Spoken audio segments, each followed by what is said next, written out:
Засгийн газрын хэрэгжүүлэгч агентлаг, гэр бүл хүүхэд залуучуудын хөгжлийн газар, цагдаагийн ерөнхий газар, мэргэжлийн хяналтын ерөнхий газар хамтран үзүүлж байна. Хуулийн мөрдийн 21 аян өсвөр үе оюутан залуучуудад зориулв. Монгол улсын нийт 3 сая гаруй хүн амын 34.6%-ийг, хөдөлмөрийн насны хүн амын 55%-ийг 15-аас 34 насны залуучууд эзэлж байна. Хүн амын хамгийн том бүлэг болсон залуучуудын өмнө тулгамдаад байгаа хамгийн том асуудал юу вэ? Залуучууд бид эерэг хандлага зөв дадалд суралцах хэрэгтэй. Залуучууд бид эрүүл мэндэд анхаарах цаг нь болсон. Манай улсын залуучуудын 3/1 нь тамхи татдаг, архи согтууруулах хундаа хэргэлдэг, мөн буруу дадал зарчлаас үүдсэн жингийн илүүдэлтэй байна. Дэлхийн эрүүл мэндийн байгууллагын дүгнэлтээр тамхи нь уушигны хор тавдрын эрсдлийг 90-95%-аар нэмэгдүүлдэг.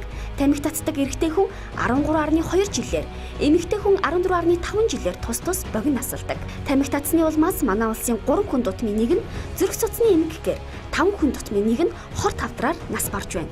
Архины шалтгаан дэлгэний өвчнөөр өвчлсөн 6 хүн дутмын нэг нь залуучууд байна.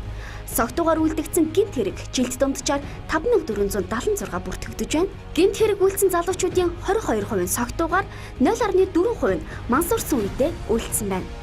Та хорт зуршлаас татгалцснаар та мөнгө хэмнэн. Хайрцаг тамхины дундаж үн 4,000 төгрөг гэж бодвол 7 хоногт 28,000 төгрөг, 1 сард 120,000 төгрөг, 1 жилд сая 460,000 төгрөг, 10 жилд 14 сая 600,000 төгрөгийг хэмнэн. Та ирч хүчтэй байна. Цусан дагуулгадах хүчил төрөгчийн хэмжээ их байхын хэрээр та өдрийн туршид илүү ирч хүчтэй байх болно. Та өвчний эрсдлээс ангид байна. Та мөн гэр бүл хамт олондоо зөв үлгэр дуурайлал болно. Хамтдаа гамшигыг бус гайхамшигыг бүтээцгээе.